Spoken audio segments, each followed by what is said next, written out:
I spent nearly a year working extra hours, skipping my own vacations, just to save up for something really special. A 5-day ultra-luxury cruise in California with my parents. Just the three of us. I planned everything down to the smallest detail. The presidential suite, the best dining packages, premium shore trips, every bit of it carefully chosen. Because deep down I thought maybe this was finally my chance to connect with them, really connect. But the moment I picked them up from the airport, everything changed, and not in a good way. I was holding this little welcome sign, smiling wide heart, pounding full of excitement, when suddenly I saw my sister Jane walking out behind them, dragging a suitcase like she owned the place. And before I could even ask what was going on, my dad let out this little chuckle that I knew all too well and said, "We figured your sister could use some fresh air, so she's going instead of you. I'm sure you don't mind," like that was supposed to be okay, like I should just step aside and smile while Jane hijacked something I'd worked so hard for. There, I was standing in the middle of San Francisco airport, completely frozen.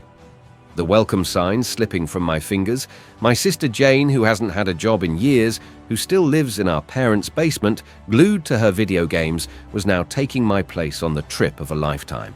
And my parents acted like this was totally normal, like it made perfect sense. I'm Mark Allen Thompson.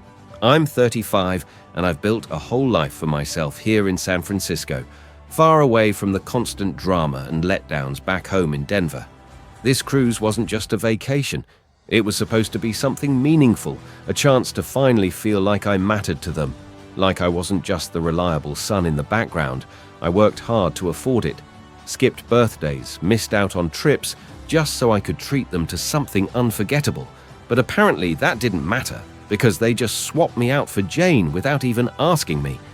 And the worst part is, I let them fill out the cruise registration forms. I paid for everything and never even thought to double-check the names on the tickets, because why would I? Who would have guessed they'd change mine to hers behind my back?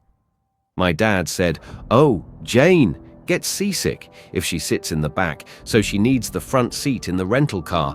Then he handed her the passenger seat, like it was her throne, while my mum stayed quiet, like always avoiding my eyes, like she wasn't part of it, like she hadn't agreed to all of it too. Jane flopped into the front seat, pulled out her phone and didn't say a word, not even a thanks, and suddenly I felt this heavy weight in my chest.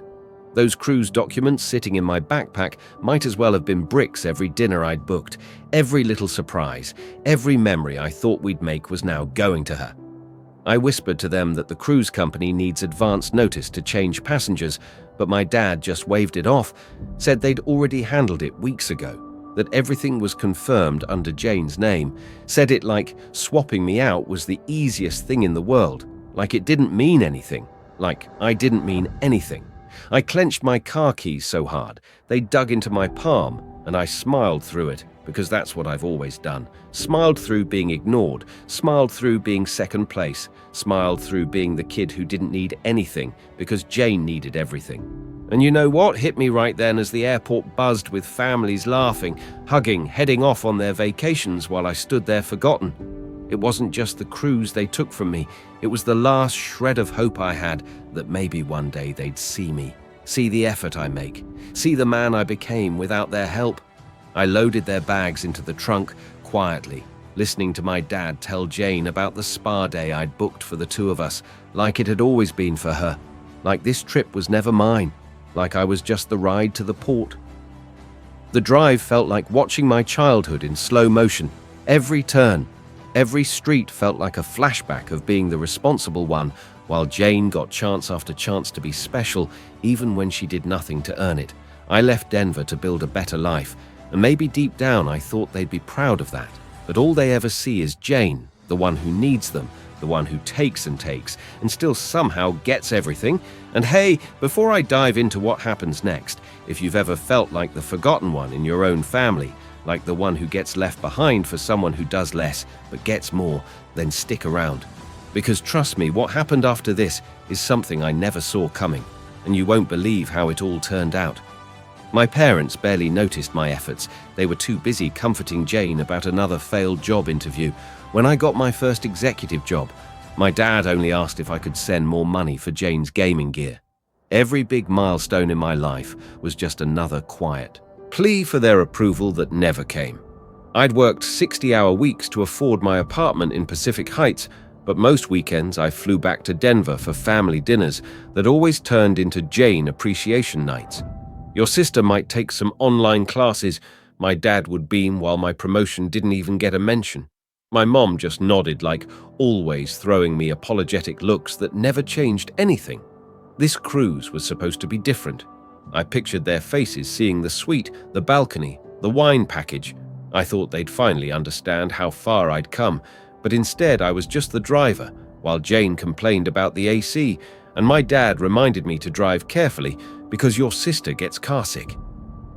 In the rear view, I saw him showing her photos of the suite, the one I paid for, like it had always been hers, not mine. He pointed out the infinity pool, said it was exactly what she needed. I tightened my grip on the wheel, blinking back tears. Not just because they replaced me, but because they probably planned it weeks ago and never thought to tell me. At the cruise terminal, my dad was bouncing with excitement. Jane didn't even help with the bags, too busy texting her gaming friends. I unloaded everything quietly, my overnight bag still in the trunk, packed for a trip. I'd never take new clothes for dinners. I wouldn't attend memories I'd never make. You'll take pictures, right? I asked, even though I knew I didn't matter anymore. My dad didn't even look up, said they'd show me everything later. My mum just mumbled thanks before scurrying off with him. Jane looked back once just to ask if I packed her motion sickness pills, the same ones I had packed for myself. Through the glass, I watched them board the ship I had spent months researching. Dreaming of, I felt something snap inside me. All the years I spent trying to earn love that never came, all the times I stayed silent and strong. It all came down to this. I was done. Done proving myself to people who never saw me. Done competing with Jane. Done being invisible if they wanted me out of their lives so badly they could have it. I drove away from the terminal, not broken, but free. This was the last time they'd ever get something from me. The first voicemail from my dad came hours later, full of how much Jane loved the balcony. I deleted it. The second came during their fancy dinner, talking about the steak I'd booked for them. Delete by day 3, I stopped checking. My dad's messages turned confused fast. Mark Allen, why aren't you answering? They sent photos of Jane at the spa, claiming the massage helped her gaming-related back pain. My mum left a weird voicemail full of long pauses. Jane, of course, didn't call at all. I imagined her lounging on the balcony I'd picked out, probably complaining about the ocean while glued to her phone. I buried myself in work that week, late nights, extra projects, just to block out the cruise they stole from me.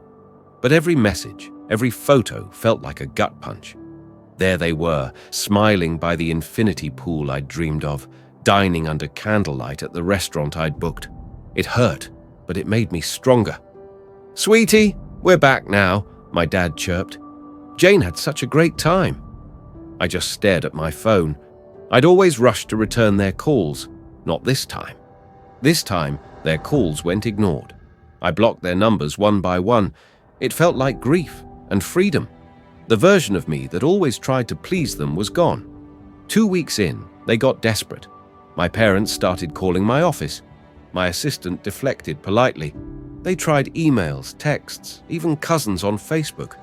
Nothing got through. "Mark Allen, this isn't like you," my dad said. "We're worried." But I wasn't the same son anymore. I stopped flying to Denver, stopped forcing myself to sit through dinners that revolved around Jane's accomplishments. I redecorated my place, filled weekends with hiking, cooking, joy. The weight of trying to be enough for them began to fade. Then came another email. "Your sister is very upset. You've ruined our nice family vacation." I laughed, cold and sharp. Their audacity was unreal.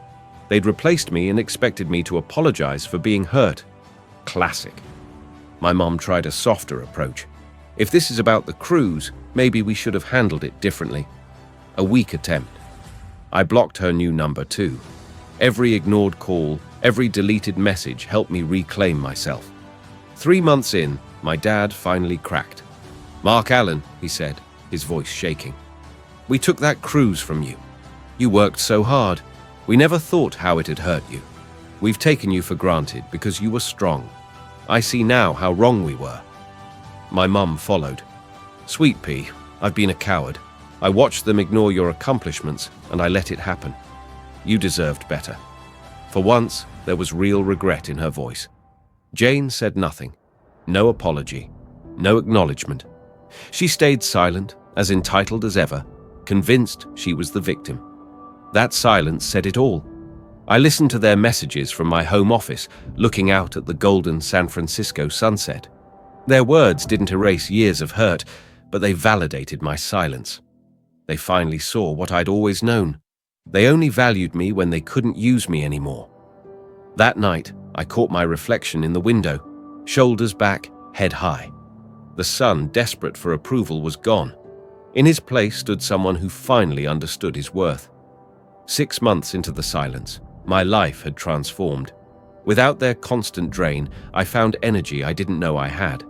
I painted the beige walls bold colors, donated the stiff, respectable furniture my dad had picked out, replaced it with cozy, meaningful things that reflected me. Every choice, every change, every moment of peace proved one thing. I didn't need their approval to live a full, joyful life. It's been 2 years since that day in my office. I did read their letter eventually. 12 pages long. Every sentence, a quiet confession. Every story, a memory of how they chose Jane over me. How they forgot I existed unless they needed something. It was more than just an apology. It was a reflection of everything I'd endured and everything I overcame. They wrote about watching from a distance, about how I'd grown into someone strong and steady, someone who no longer begged for scraps of attention. Jane never apologized, not even once. Last I heard, she was working at a local game shop, finally paying her own bills at 39. My parents keep their distance from her. Now no more rescuing, no more fixing. They finally understand that enabling her was never love. It was fear. Fear of letting her grow. Fear of not being needed anymore. As for me, I'm not the same man who stood quietly in that airport while they replaced me with a stranger. That man felt powerless, unseen. I've changed. I've found strength in the silence and power in the choice to walk away. My worth isn't tied to their approval anymore, and that truth has set me free. We've started reconnecting slowly on my terms. We meet every now and then, small moments. No drama, just honest conversations. They listen now, really listen. My dad doesn't fill the silence with Jane's stories. My mum doesn't shrink back behind him. She started speaking for herself, telling me how she feels without waiting for his lead. It's not perfect, but it's real, and that's all I ever wanted just last week. My mum called me. No reason, just to say she was proud of me, not for the job or the success, but for finally standing up for myself. She said, I taught them how to be better parents by showing them what they almost lost. My dad admitted something too. He said they spent years trying to make me small when they should have helped me shine. And sometimes when I think about that cruise, the one they took without me, the one that broke me, I realize it was never really the end. It was the beginning. It set me free to build a life where I was no longer an afterthought, free to become someone who would never again accept less than he deserved.